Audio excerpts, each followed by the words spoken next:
ASMR video. Today I wanted to talk a little bit about running shoes. I'm pretty new to running as a sport. I started just under a year ago or so, perhaps about 8 months ago. But it's become a really important part of my life, and it's been really great for my general health and well-being. I used to run a lot when I was a kid, but back then it was mostly just for exercise, and I used to just run as fast as I could, and I only ever ran about 5-6k. Whereas now I've learned to enjoy running as a hobby rather than just a workout through slow running, taking my time, just getting into a steady pace. From what I've heard, that's a lot of people's experiences, that we all sort of see running as this horrible, difficult, strenuous activity that always hurts. But it's because when we begin running, we tend to go all out, and that is really hard. But when you slow down and really start to just run at an easy pace, and genuinely easy pace, it really unlocks a whole world. And it was that really allowed me to appreciate running. So, at my level, it's definitely not necessary to own more than one decent pair of running shoes. But I've become quite interested in the technology behind running shoes and different things about different running gear. So I've bought a couple of trainers. However, I'm trying now to avoid buying a new pair until I actually need to replace one of the ones that I have. So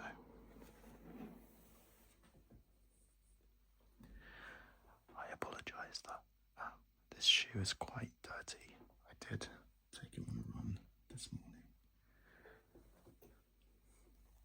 This was the first running shoe that I bought. First one that really worked for me. And it's called the Saucony Ride 18. I don't want to move this one around too much because it is quite dirty.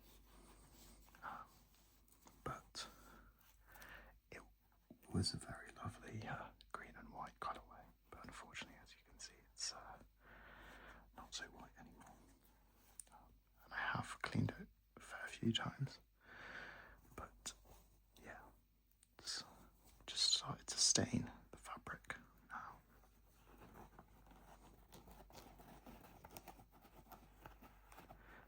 Saucony, Saucony, Saucony. S-A-U-C-O-N-Y. Saucony.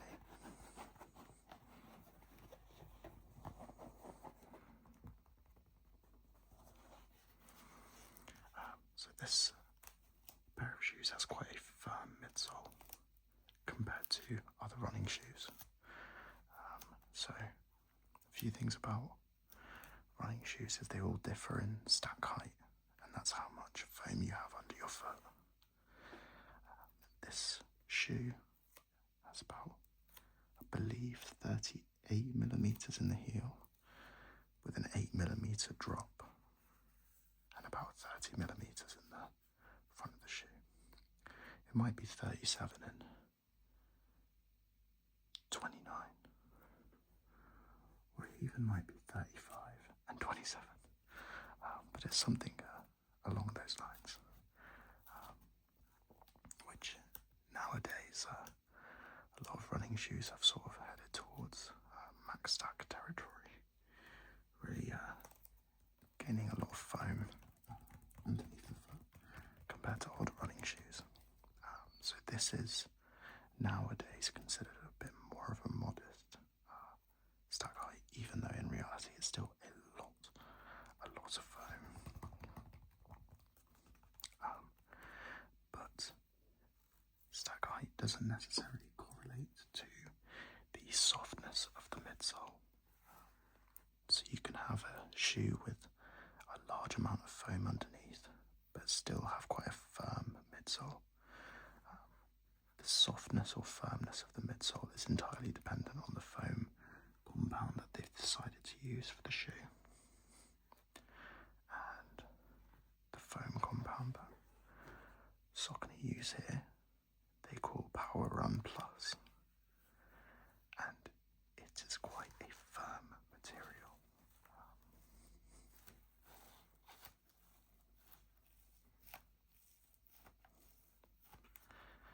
And I'm quite a big fan of this because I'm a little bit on the heavier side, and that means that really soft shoes can sometimes compress a little bit too much when I run in them, and then I don't feel like I'm getting as much out of the shoe. I just feel like I sink straight into them. Whereas in this shoe, I always feel like I'm getting a bit of energy return and a bit more of a snappier feel under my foot. And it's also a very flexible shoe, which just makes it super comfortable to ride or to run in.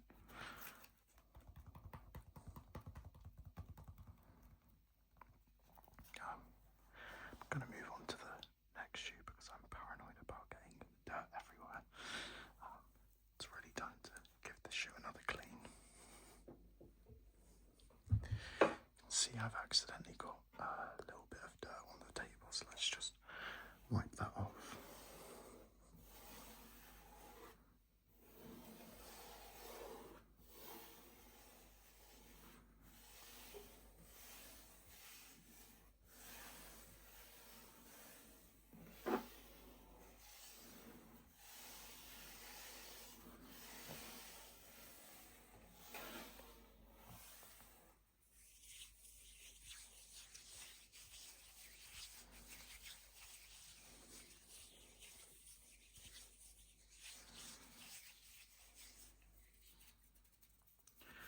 To make sure I give my hands a good wash after this video. The next shoe that I have is the New Balance 1080 V14. So both this shoe and the previous one, the Saucony Ride 18, are what we'd call daily trainers, which basically means they can handle most things. They're sort of like the bread and butter of running shoes. Versatile enough to do a mixture of different workouts, from long runs to occasionally the odd speed workout, tempo run, but also your easy days, recovery days. And that's exactly what I use this shoe for. So while the Ride 18 has quite a firm midsole, the 1080 has an extremely soft midsole.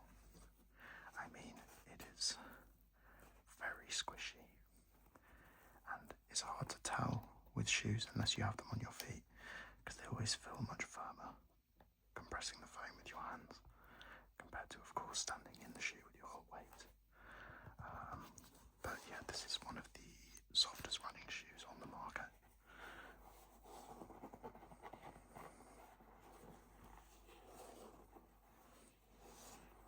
Got the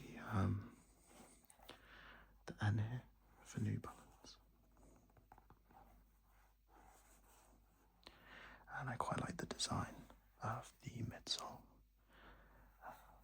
which looks and feels like a cloud.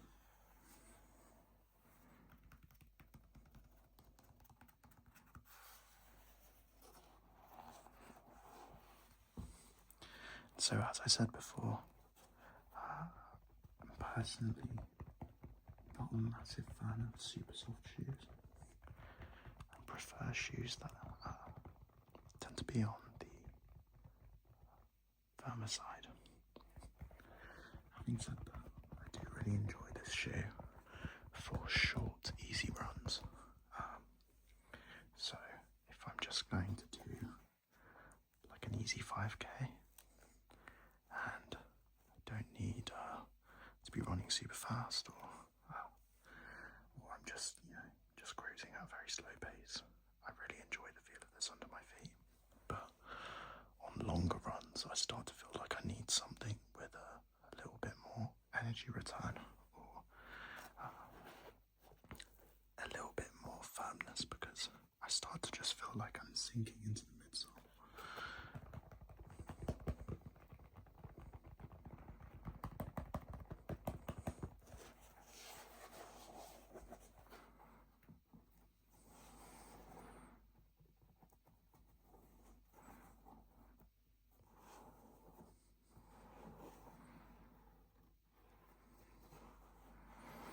And so this shoe and the Ride 18 are considered daily trainers, as well as daily trainers. An advanced runner might have a shoe specifically for recovery, which is what I use this shoe for, which is generally a shoe with a really high stack and a lot of foam underneath. A runner might have a tempo shoe, which would be a running shoe with a more responsive foam, with better energy return and a lighter weight.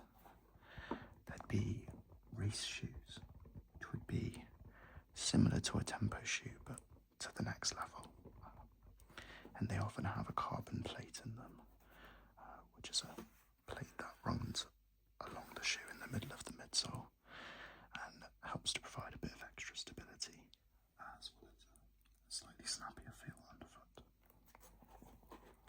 But at my level, I wouldn't benefit from race shoes because I just don't run fast enough. I'm quite a slow runner. So all the trainers that I own are pretty much all in the daily trainer category, for the most part.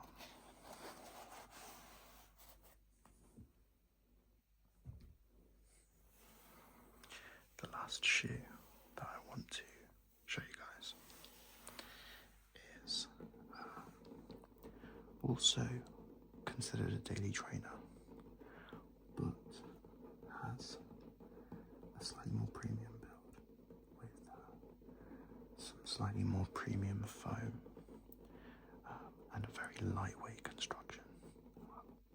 And so this is a shoe that a lot of people like to use for long runs because it has a lot of good cushioning underfoot, but especially long runs with faster paces, either as part of the long run or just a faster paced long run in general.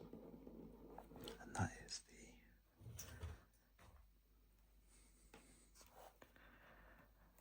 Asics Superblast.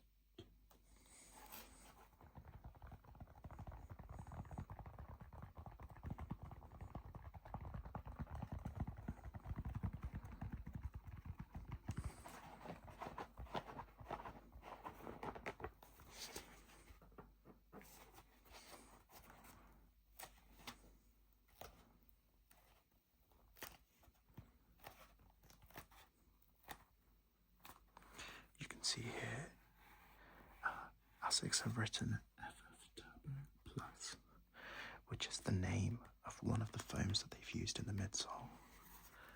What's interesting about the Superblast is it has 2 layers of foam. So the first foam is FF Turbo Plus, which is one of the foams that Asics uses in its faster paced shoes. It's very responsive and light foam. However, they've laid this foam on top of less responsive foam on the bottom, and the reason they've done this is to provide a little bit of extra stability, but also a lot of extra durability. Because unfortunately, the foams that tend to be more performance oriented often also tend to have a shorter lifespan. But the Superblast is known for lasting a very long time, and that might be what is likely due to the layer of foam underneath, which is a lot more durable, and so that protects the more responsive foam above it.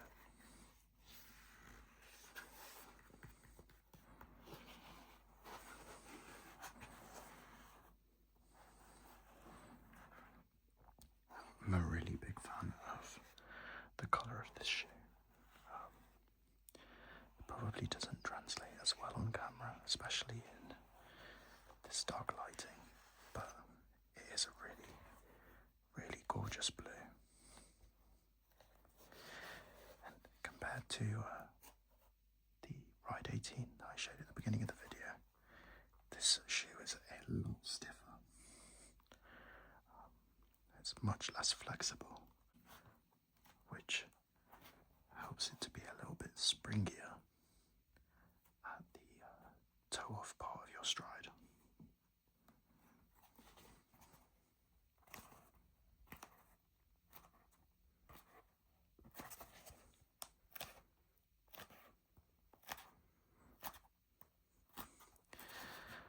I'm sorry I had to cut the video because some New Year's fireworks started outside.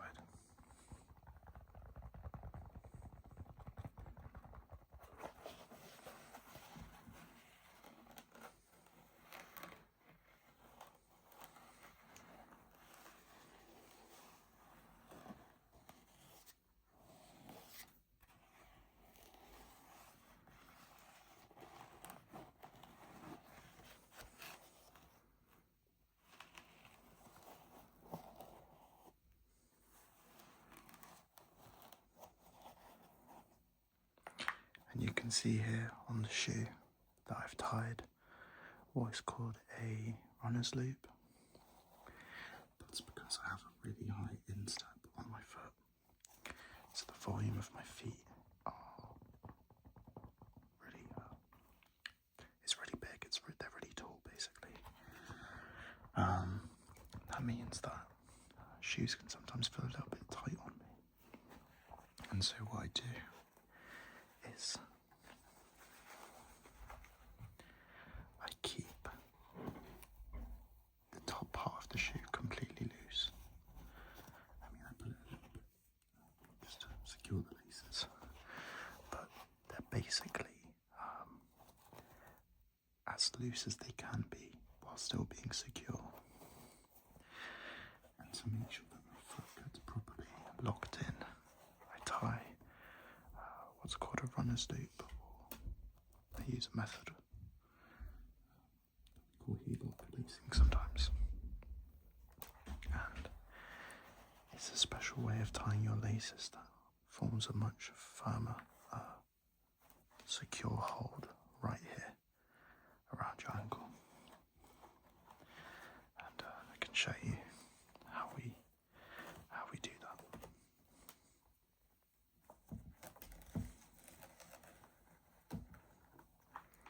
So, on running shoes, there'll pretty much always be an extra eyelet underneath the last one. And actually on the Ride 18,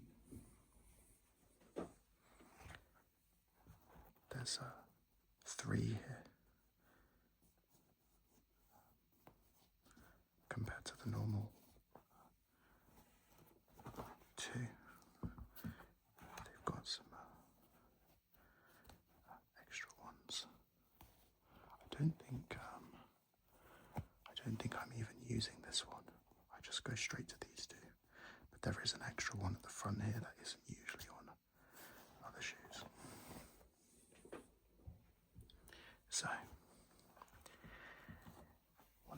laces are through, you'll take the laces and on the same side feed it into the hole from the outside in. So same side lace, same side eyelet, which forms this loop. We'll do the same thing on the other side with the other lace. The eyelet goes, oh not the eyelet, sorry, the lace goes into the lower eyelet. And so now we're left with these two loops. And all you have to do is take the loop end on one side, not the loop and the lace end, sorry, and feed it through the loop on the opposite side. And you'll do the same, take the lace end on the other side and feed it through the opposite side loop. And then you pull those, and when the shoe's on your foot, you'll be able to wiggle it forwards and backwards a little bit to adjust to your liking. But I really don't need to pull it much at all, because like I said, I have really fat feet. I mean just really tall feet. So just a little tug gets my ankle insecure. And then you can go ahead and tie this, which will once again further secure the heel lock. And then you can tie your laces as normal, however you want to.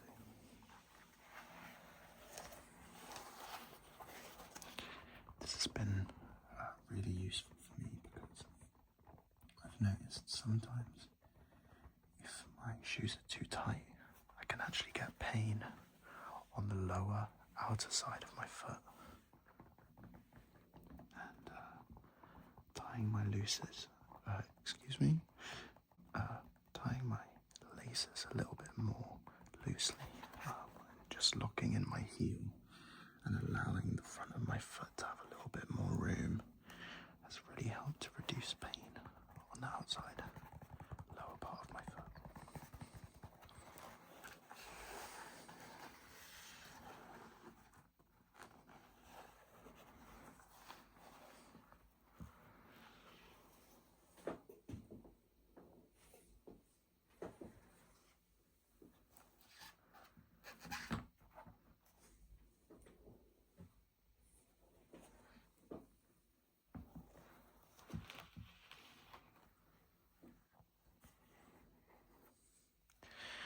I've just realised that I've grabbed the left shoe and it's bothering me.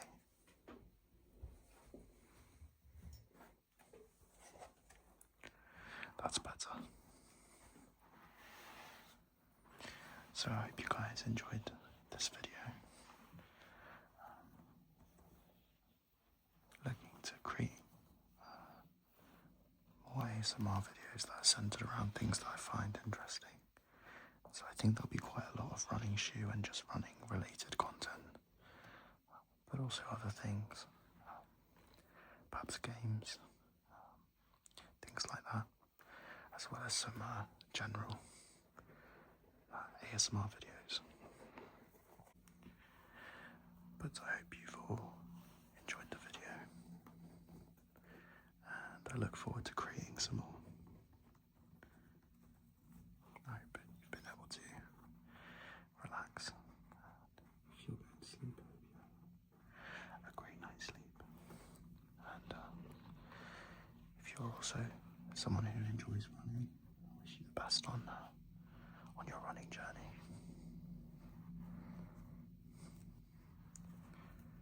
And I hope you smash that PB real soon.